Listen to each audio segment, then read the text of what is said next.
Hello everyone and welcome back to a new video.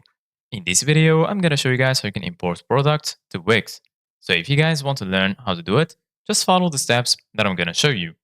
As you can see guys, I'm right now on Wix.com and this is how the homepage looks like. So right here, as you can see guys in the top of your page, you're going to find the option to create a new folder, and right next to it, you're going to find the option to create a new site. Here in the center of the page, you're going to find all of the sites that you have on Wix. So go to the site you want to edit, hover your mouse over it and click on select and edit site. Once you do that, you're going to be taken to your dashboard right here.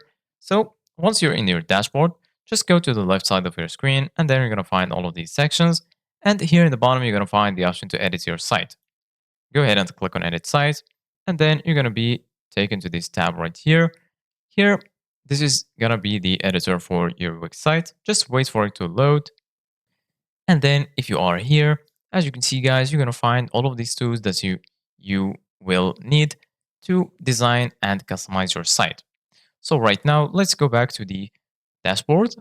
And then if you want to import any products, just go to catalog, go ahead and click on it. And then here you're going to find store product, and underwards you're going to find products. Go ahead and click on it.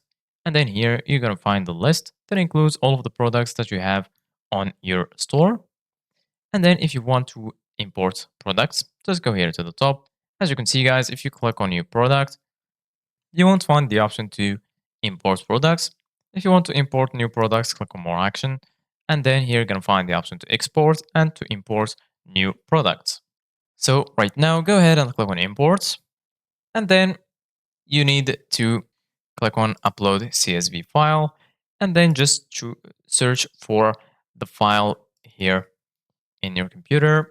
Then once you choose it, go ahead and click on continue, and then your products will be imported. Just click on import and wait for your products to finish uploading. Thank you guys for watching and see you guys in the next video.